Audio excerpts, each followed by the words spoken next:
14 जुलाई को उन्होंने एक प्रेस कॉन्फ्रेंस करी प्रोटेस्टर्स को शांत रखने के लिए, पर उन्होंने एक ऐसी चीज कही प्रेस कॉन्फ्रेंस के दौरान जिसने सिचुएशन को और बिगाड़ दिया। उनकी टीम ने उनको कल दोपहर 1:30 बजे बताया कि उनकी सिक्योरिटी खतरे में है और उनको अपना आलीशान बंगला इमीडिएटली छोड़ना होगा।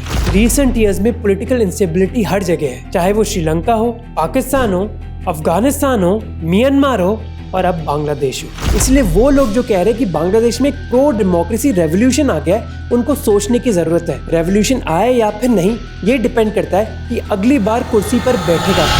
ये वो मोमेंट है जब बांग्लादेश की प्रधानमंत्री शेख हसीना बांग्लादेश को छोड़कर भाग रही थी। उनकी टीम ने उनको कल दोपहर 1:30 बजे बताया कि उनकी सिक्योरिटी खतरे में है और उनको अपना आलीशान बंगला इमीडिएटली छोड़ना होगा। वो एक स्पीच रिकॉर्ड करना चाहती थी और पैकिंग करना चाहती थी, पर कोई टाइम था ही नहीं। उनकी और उनकी बहन ने एक एयरफोर्स हेलीकॉप्टर बोर्ड किया और वो बांग्लादेश छोड़कर इंडिया आई, जहाँ वो मिली इंडिया के national security adviser Ajit Doval से। और जो उसके बाद हमें वीडियो क्लिप्स देखने को मिली वो ऑलमोस्ट मानो कार्बन कॉपी थी जो कुछ साल पहले श्रीलंका में हुआ था। प्रोटेस्टर्स प्राइम मिनिस्टर के बंगलों के अंदर घुस गए, उन्होंने पार्लियामेंट ऑक्यूपाई कर लिया और उन्होंने कई चीज़ें भी उधर से चुराई, चाहे वो क्रॉकरी हो या फिर मछली। शेख मुजीबुर रहमान, जिन्होंने बांग्लादेश को फ्रीडम दिलाया था और जो शेख हसीना के पिताजी थे, उनका स्टैचू भी गिराया गया।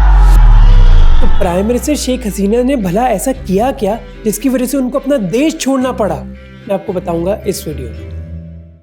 1 जुलाई 2024 को बांग्लादेश में कई स्टूडेंट्स प्रोटेस्ट करने लगे थे रोड्स और रेलवे लाइंस को ब्लॉक करके। वो प्रोटेस्ट कर रहे थे बांग्लादेश हाई कोर्ट के कोर्ट ऑर्डर के खिलाफ जो पास हुआ था 5 जून 2024 को।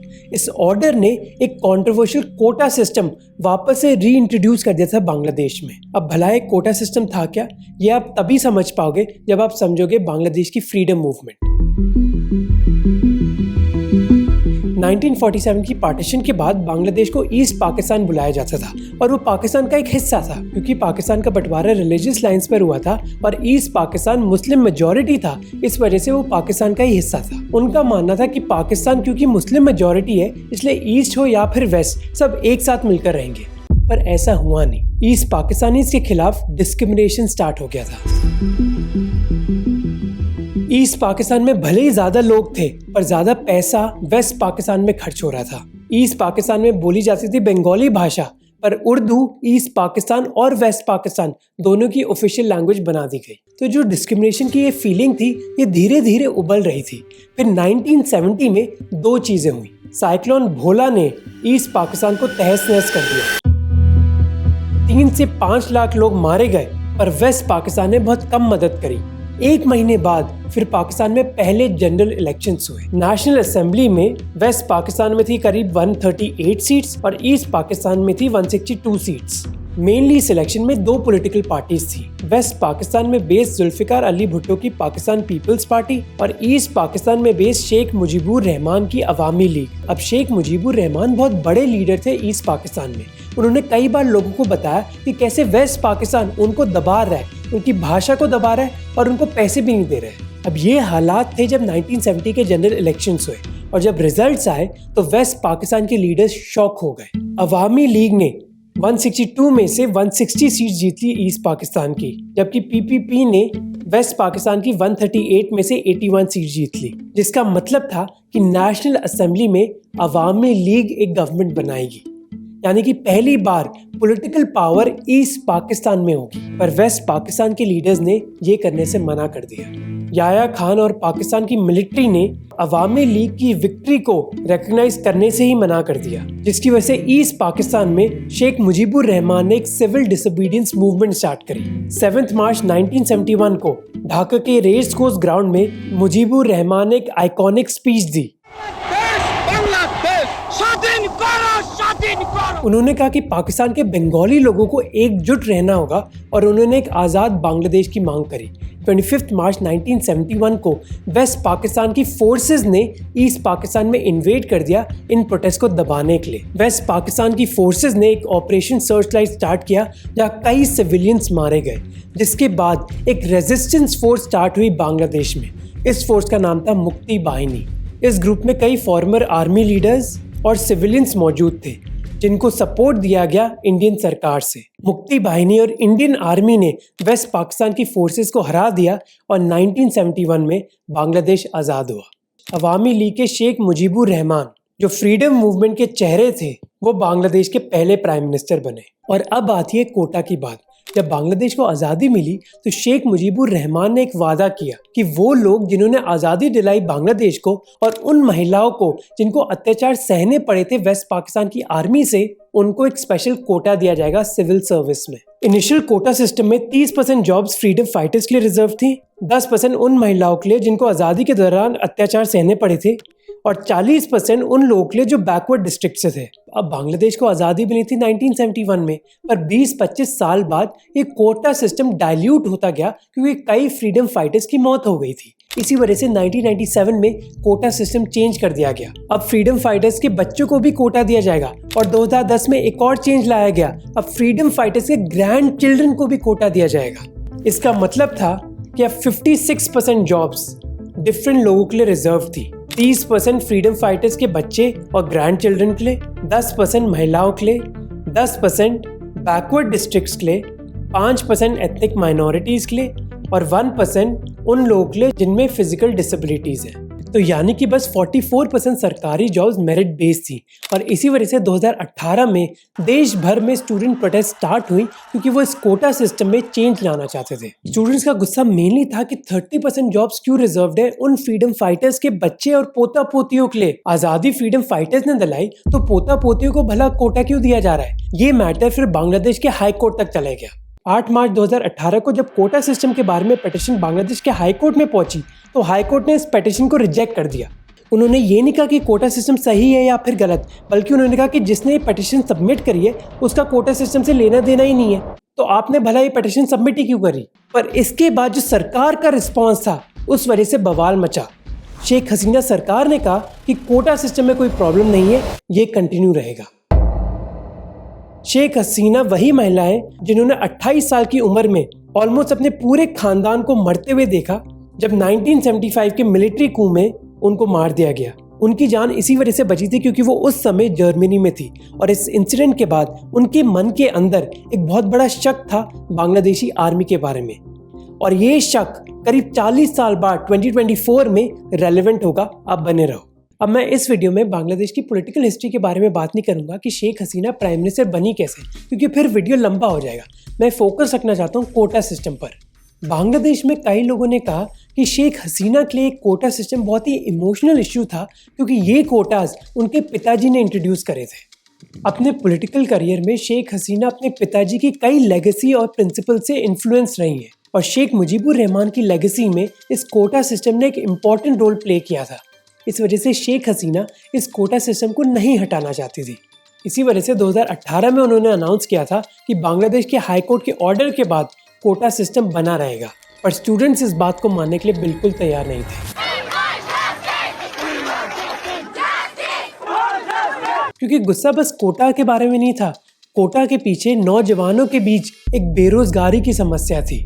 अब बांग्लादेश में गारमेंट इंडस्ट्री तो कई सालों से अच्छा कर रही थी, पर जो नौकरियां प्रोड्यूस करी थी इस इंडस्ट्री ने, वो लो पेइंग थी। प्राइवेट सेक्टर के दूसरे एरियाज में नौकरी मिलना इतना आसान नहीं था। एक 2017 की वर्ल्ड बैंक रिपोर्ट ने भी दिखाया कि जॉब क्रिएशन बांग्लादेश में बहुत स्लो हो गई है। ऐसी सिचुएशन में स्टूडेंट्स के लिए सरकारी नौकरियां बहुत अट्रैक्टिव हो गई थी, और उनका कहना था कि प्राइवेट सेक्टर में तो नौकरियां नहीं है, और भला पब्लिक सेक्टर में आप इतनी रिजर्वेशन क्यों दे रहे हो? जैसे स्टूडेंट प्रोटेस्टर्स ने पूछा कि सिविल सर्विस पोजीशन में 30% रिजर्वेशन क्यों दी जा रही है उन लोगों को जिनकी बस 0.13% पॉपुलेशन है। इसीलिए स्टूडेंट्स अपनी क्लासेस बॉयकॉट करने लग गए, और उन्हें रोड्स और हाईवेज भी ब्लॉक कर दिए।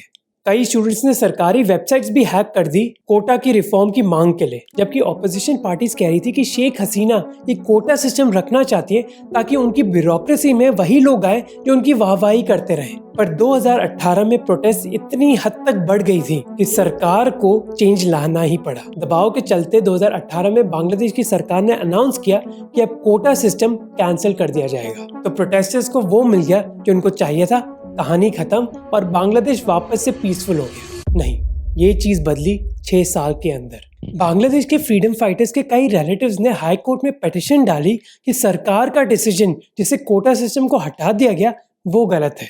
और 5 जून 2024 को बांग्लादेश के हाई कोर्ट ने अपना डिसीजन सुनाया। उन्होंने कहा कि फ्रीडम फाइटर्स और उनके परिवार देश के सबसे डिसएडवांटेज ग्रुप्स में से एक है और कोटा सिस्टम को हटाने का तरीका अनकॉन्स्टिट्यूशनल, इलीगल और इनफेक्टिव था, जिसकी वजह से वो कोटा सिस्टम को रीइंट्रोड्यूस कर रहे हैं। इस डिसीजन के अनाउंस करने के बाद स्टूडेंट प्रोटेस्ट स्टार्ट हो गई और कई स्टूडेंट प्रोटेस्टर्स ने शेख हसीना को डायरेक्टली टारगेट किया। अब आप सोचोगे कि कोटा सिस्टम को रीइंट्रोड्यूस तो कोर्ट ने किया, तो फिर लोग शेख हसीना को भला क्यों टारगेट कर रहे थे? इसके दो कारण थे। पहला कारण था कि शेख हसीना ने कई समय से ऑपोजिशन को दबा कर रखा था। इनफैक्ट इसी साल शेख हसीना पर दावे लगाए गए कि उन्होंने इलेक्शंस फ्री एंड फेयर नहीं कराए। 300 में से उन्होंने 222 सीट्स तो जीती, पर कई इंटरनेशनल बॉडीज ने कहा कि इलेक्शंस फेयर नहीं थे।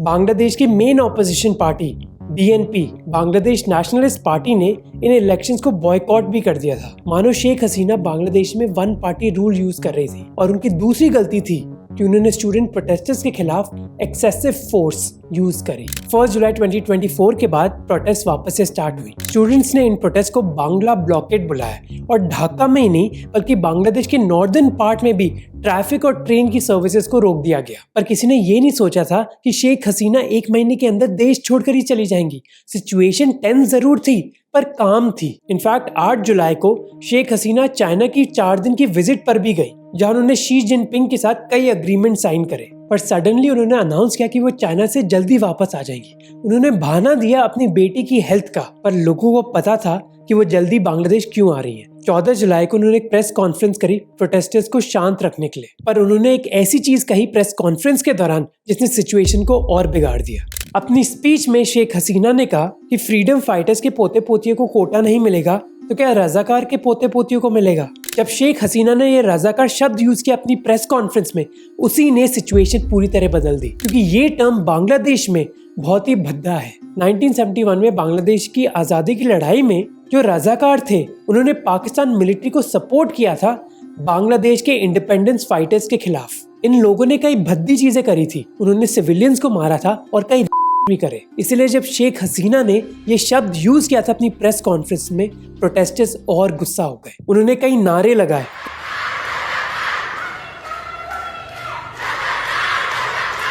तुई के आमी के राजाकार राजाकार, तुम कौन हो मैं कौन हूँ राजाकार राजाकार। प्रोटेस्टर्स ये नहीं कह रहे थे कि वो रजाकार हैं, बल्कि ये एक तरीका था उनका शेख हसीना को ये दिखाने का कि वो ऐसे शब्द प्रोटेस्टर्स के लिए यूज नहीं कर सकती। 15 जुलाई को सिचुएशन बद से बदतर हो गई। ढाका यूनिवर्सिटी में कई प्रोटेस्टर्स भिड़े एक स्टूडेंट विंग के साथ। ये स्टूडेंट विंग था अवामी लीग का। अगले दिन पूरे देश में वायलेंस फैल गया। ढाका हो या फिर रंगपुर, हर जगह स्टूडेंट प्रोटेस्टर्स मारे जा रहे थे। सिचुएशन बहुत ही खराब थी। रबर बुलेट्स और टीयर गैस शेल्स यूज करे जा रहे थे स्टूडेंट्स के खिलाफ। ऐसा लग नहीं रहा था कि सिचुएशन और बिगड़ सकती है, पर ऐसा ही हुआ। बांग्लादेश सरकार ने इन प्रोटेस्ट में मिलिट्री को और इन्वॉल्व कर दिया, तो स्टूडेंट प्रोटेस्टर्स के खिलाफ अब सरकार थी, पुलिस थी, मिलिट्री थी और अवामी लीग का स्टूडेंट विंग भी था। और अब खून पानी की तरह बहने लगा।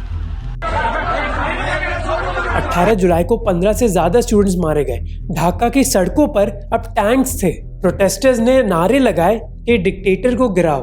उन्होंने कई सरकारी बिल्डिंग्स पर आग भी लगा दी। Central bank, prime ministers office और पुलिस की वेबसाइट्स हैक कर दी गई और हैकर ग्रुप ने अपने आप को बुलाया द रेजिस्टेंस। फिर शेख हसीना की सरकार ने 4G सर्विसेज ही बंद कर दी पूरे इलाके में। उनको लगा था कि ऐसे सख्त कदम लेने से प्रोटेस्ट कम हो जाएगी, पर एकदम ही उल्टा हुआ। प्रोटेस्ट और बढ़ने लगी, जिसके बाद पुलिस ने एक shoot on site order issue किया, यानी कि अगर कोई प्रोटेस्टर दिखे आपको तो उनको मार दो। 16 नादान बच्चों की जानी गई, इंक्लूडिंग एक प्री स्कूलर। बांग्लादेश के एक न्यूज़पेपर न्यू एज ने दिखाया कि कैसे एक 15 साल की लड़की मारी गई जब वो अपने वेरांडा से कपड़े कलेक्ट कर रही थी। एकदम से ढाका एक वॉर जोन बन गया था।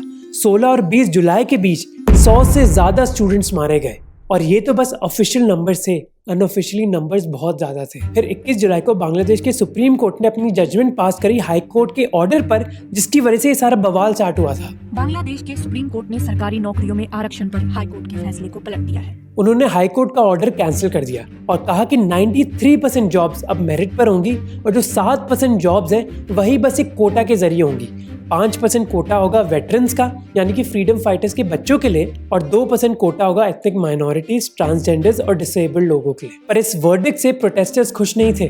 क्योंकि उन्होंने कहा कि कोई भी कोटा देना ही क्यों चाहिए फ्रीडम फाइटर्स के बच्चों को। वो चाहते थे कि ये कोटा हटा दिया जाए। उनकी अकेली मांग नहीं थी, उनकी दूसरी मांग थी कि शेख हसीना सरकार को माफी मांगनी होगी उनके वायलेंस के लिए, और जो भी लोग जिम्मेदार हैं बच्चों की हत्या के लिए उनको सजा सुनाई जाए। उन्होंने ये भी मांगे रखी कि इंटरनेट कनेक्शन रिस्टोर कर दिया जाए, यूनिवर्सिटीज और कॉलेजेस रीओपन कर दी जाए, और वो प्रोटेस्टर्स जिनको जेल में भेज दिया गया है उनको रिहा किया जाए। टोटल प्रोटेस्टर्स ने 9 मांगे लिस्ट करी, पर एक हफ्ते बाद भी ये मांगे पूरी नहीं करी गई। कुछ लोग को इंटरनेट कनेक्शन तो मिला, पर मेजॉरिटी बांग्लादेश एक इंटरनेट कर्फ्यू पर ही था। अभी भी मिलिट्री सड़कों पर तैनात थी और मानो पूरे देश पर एक कर्फ्यू लगा हुआ था। पुलिस अभी भी स्टूडेंट प्रोटेस्टर्स पर भारी एक्शन ले रही थी। जुल्करनैन सैर, एक रिपोर्टर ने कहा कि 23 जुलाई की रात को 36 अनआइडेंटिफाइड बॉडीज किसी को बिना बताए दफनाई गई। जब ऐसी खबरें पब्लिक हुई तो प्रोटेस्टर्स को पता चला कि सरकार तो नेगोशिएशन करने के मूड में है ही नहीं, वो बस नेगोशिएशन का नाटक कर रहे हैं जिससे उनको कुछ समय मिल जाए। भला 36 अनआइडेंटिफाइड बॉडीज कैसे दफनाई जा सकती हैं? और अब कई प्रोटेस्टर्स भी चालाक हो गए थे। वो ऑनलाइन मीडियम यूज कर रहे थे कम्युनिकेट करने के लिए, जैसे वो फेसबुक ग्रुप बनाते और VPN यूज करते एक दूसरे को अपडेट शेयर करने के लिए। पर पुलिस एकदम नीच व्यवहार करने लग गई। जर्नलिस्ट मेहदी हसन मरूफ ने बताया कि कैसे एक लड़के को अरेस्ट किया गया जो एक स्टूडेंट भी नहीं था। जब उसको अरेस्ट किया जा रहा था, उसकी माँ कह रही थी कि मेरा बेटा तो यूनिवर्सिटी में पढ़ता भी नहीं है, उसको पुलिस भला क्यों लेके जा रही है। और अब प्रोटेस्टर्स की मांग बस कोटा के बारे में नहीं थी, बल्कि उनकी मांग थी कि शेख हसीना रिजाइन करे, क्योंकि वो जिम्मेदार है स्टूडेंट्स के खिलाफ वायलेंस के लिए। जैसे ढाका के जहांगीर यूनिवर्सिटी में शेख हसीना की पोर्ट्रेट हटाई गई। हेड ऑफ डिपार्टमेंट ने कहा कि मैं इस यूनिवर्सिटी में एक मर्डर की पिक्चर नहीं लटका सकता। शेख हसीना ने अंडर एस्टिमेट किया था कि स्टूडेंट्स की प्रोटेस्ट से क्या क्या हो सकता है, और उनको थोड़ी देर में पता चलने वाला था। 4 अगस्त के बाद एक नॉन कोऑपरेशन मूवमेंट स्टार्ट हुई। स्टूडेंट्स ने क्लासेस अटेंड करना बंद कर दिया। उन्होंने शेख हसीना सरकार की रेजिग्नेशन की मांग करी और ढाका तक एक लॉन्ग मार्च स्टार्ट किया। उन्होंने ऐलान किया कि सभी लोग टैक्सेस ना भरें और ना सरकार को कोई पैसा दें। सरकार ने रिप्लाई किया और वायलेंस के साथ 4 अगस्त को इतना भयंकर वायलेंस हुआ कि 100 से ज्यादा जानें एक दिन में गई। फिलहाल ढाका में कर्फ्यू लागू है। प्रदर्शनकारियों ने लॉन्ग मार्च टू ढाका नाम से लोगों को ढाका पहुंचने का आह्वान किया है, और ये सिर्फ इसलिए हो रहा है ताकि शेख हसीना सरकार गद्दी से हटाई जा सके। जिसका मतलब था कि 300 से ज्यादा स्टूडेंट्स अब मारे गए थे। प्रोटेस्टर्स ने सोचा कि माफी मांगने की बजाय अब सरकार और वायलेंस यूज कर रही है। इसके जवाब में कई प्रोटेस्टर्स ने बांगाबंधु शेख मुजीब मेडिकल यूनिवर्सिटी को अटैक किया, ढाका में एक पब्लिक हॉस्पिटल। उन्होंने कई हाईवेज ब्लॉक कर दिए और कई रूलिंग पार्टी एक्टिविस्ट्स को घेर लिया। अनफॉर्चुनेटली इन प्रोटेस्ट का एक कम्युनल टर्न भी हमें देखने को मिला। प्रोफेसर नाजमुल ने दिखाया कि कई लोगों ने इस वायलेंस के बहाने हिंदू माइनॉरिटीज के घर और मंदिरों को अटैक किया। Hindus being targeted in Bangladesh, while news coming in that a lot of these deaths could be attributed to targeting of Hindu communities there. अब हिंदू माइनॉरिटी को क्यों अटैक किया जा रहा था वो क्लियर नहीं है, पर एक थ्योरी ये दी गई कि कई हिंदू कम्युनिटी के लोग ट्रेडिशनली शेख हसीना के सपोर्टर्स रहे, इस वजह से उनको अटैक किया जा रहा था। पर वो ये भूल गए कि इनमें से कई लोग एक्चुअली स्टूडेंट प्रोटेस्टर्स के साथ खड़े हुए थे और अब सिचुएशन उबल रही थी। 5 अगस्त को एक फाइनल प्रोटेस्ट की मांग करी और प्रोटेस्टर्स ने शेख हसीना के ऑफिशियल रेजिडेंस को घेर लिया। सिचुएशन इतनी खराब थी कि दोपहर के 1:30 बजे उनकी सिक्योरिटी टीम ने उनको बताया कि हालात डेंजरस है, आपके पास कोई टाइम नहीं है स्पीच देने का या फिर पैक करने का, हमें तुरंत ही निकलना होगा। अपने आखिरी कुछ मिनट्स के दौरान शेख हसीना ने आर्मी को बोला कि आप फोर्स क्यों नहीं यूज करें प्रोटेस्टर्स के खिलाफ, पर आर्मी ने ये करने से मना कर दिया। शेख हसीना ने ऐसी मांग 3 दिन पहले भी करी थी और तब भी आर्मी ने मना कर दिया, पर शेख हसीना का रिस्पॉन्स था कि उनके पार्टी सपोर्टर्स प्रोटेस्टर्स के खिलाफ लड़ेंगे और उनके हाथों में हथियार दे दिए गए। तो शेख हसीना का जो शक था आर्मी के खिलाफ वो सच निकला। उनको रियलाइज हुआ कि उनकी तो कोई लिमिट नहीं है शायद प्रोटेस्टर्स को हैंडल करने की, पर बांग्लादेशी आर्मी की जरूर है। जिसके बाद शेख हसीना अपनी बहन के साथ एक हेलीकॉप्टर से भाग गई। जिसके बाद बांग्लादेश आर्मी ने बैरिकेड्स हटा दिए शेख हसीना के घर के बाहर, जिसके बाद प्रोटेस्टर्स उनके घर के अंदर घुस गए। जब आप ऐसे सीन देखोगे आपको ये सीन्स कार्बन कॉपी लगेंगे जो श्रीलंका में हुआ था 2022 में। उसी दिन बांग्लादेश के आर्मी चीफ ने ऐलान किया कि वो एक इंटरिम गवर्नमेंट क्रिएट कर रहे हैं। I had invited all the leaders of political parties. They came here and we had a good discussion. We have decided to form an interim government. पर अभी सिचुएशन बहुत वॉलेटाइल थी। शेख हसीना को एक military helicopter से अगरतला लाया गया, जिसके बाद वो उत्तर प्रदेश के गाजियाबाद के एयरबेस में पहुंची, जहां उन्होंने अपनी रात नई दिल्ली में बिताई। अब ये क्लियर नहीं है कि वो दिल्ली में कितने समय रहेंगी, क्योंकि रिपोर्टेडली उन्होंने यूनाइटेड किंगडम में पॉलिटिकल असाइलम के लिए अप्लाई किया है। पर इंडिया के लिए ये सिचुएशन इतनी सीरियस है, इसका अंदाजा आप इसी बात से लगा सकते हो कि हमारी सरकार की जो टॉप सिक्योरिटी कमेटी होती है, जिसमें कई मिनिस्टर्स शामिल हैं, उनकी मीटिंग करी गई। इसके अलावा एक्सटर्नल मिनिस्टर जयशंकर ने एक ऑल पार्टी मीटिंग भी लीड करी, जहाँ कई ऑपोजिशन लीडर्स शामिल थे। अब ये इंडियन सरकार के लिए बहुत बड़ा झटका है, 2 कारणों की वजह से। पहला कारण है कि आप इंडिया के बाएं में देखो या फिर दाएं, रीसेंट ईयर्स में पॉलिटिकल इंस्टेबिलिटी हर जगह है, चाहे वो श्रीलंका हो, पाकिस्तान हो, अफगानिस्तान हो, म्यांमार हो और अब बांग्लादेश हो। एक ऐसे अनसर्टन ग्लोबल एनवायरनमेंट में जब आपके पड़ोसी एक बहुत अनस्टेबल एरिया में हो, ये किसी भी देश के लिए अच्छी न्यूज नहीं है। दूसरी चीज है कि शेख हसीना का व्यवहार प्रो इंडिया था। उन्होंने इंडियन सरकारों के साथ बहुत क्लोजली काम किया था एंटी इंडिया टेररिस्ट ग्रुप्स को बंद करवाने के लिए। पास्ट में जब बांग्लादेश को बांग्लादेश नेशनल पार्टी रूल कर रही थी या फिर उधर की आर्मी, तब इंडिया की रिलेशनशिप्स बांग्लादेश के साथ इतने अच्छे नहीं थे इन टेररिस्ट ग्रुप्स की वजह से ही। अब कुछ लोगों का कहना है कि इंडिया को इतने डरने की जरूरत नहीं है। जैसे जर्नलिस्ट जिया हुसैन कहते हैं कि कई कंजर्वेटिव पार्टीज जैसे जमात-ए-इस्लामी बांग्लादेश के लोगों के बीच इतनी पॉपुलर नहीं है, और बांग्लादेश नेशनल पार्टी भी इतनी पॉपुलर नहीं होंगी, क्योंकि उनके खुद पार्टी में कई फ्रीडम फाइटर्स हैं जो इस कोटा के सपोर्ट में थे। अब होपफुली सच हो। कई प्रोटेस्टर्स ने मांग करी कि जो भी नई सरकार बने वो एक सेक्युलर सरकार बने, पर वो डिपेंड करता है कि पावर किसके हाथ में होगी, प्रोटेस्टर्स के, कंजर्वेटिव पार्टीज के या फिर मिलिट्री के। बांग्लादेश के स्टूडेंट प्रोटेस्टर्स ने हमें सीख दी है कि जब भी कोई भी सरकार वायलेंस यूज करती है प्रोटेस्ट के खिलाफ, तो उसका अंजाम क्या हो सकता है। अनफॉर्चुनेटली ऐसी प्रोटेस्ट का हमें हाल ही में एक डार्क ट्रूथ देखने को मिला है। सरकारें तो गिर जाती हैं, पर पॉलिटिकल सिस्टम नहीं बदलता। एक डिक्टेटर हट जाता है और दूसरा डिक्टेटर आ जाता है। इसलिए वो लोग जो कह रहे हैं कि बांग्लादेश में एक प्रो डेमोक्रेसी रेवोल्यूशन आ गया है, उनको सोचने की जरूरत है। रेवोल्यूशन आए या फिर नहीं, ये डिपेंड करता है कि अगली बार कुर्सी पर बैठेगा कौन। और इंडिया के लिए डर ये है कि श्रीलंका, अफगानिस्तान, पाकिस्तान और म्यांमार के बाद बांग्लादेश में पॉलिटिकल इंस्टेबिलिटी ज्यादा लंबी ना चले।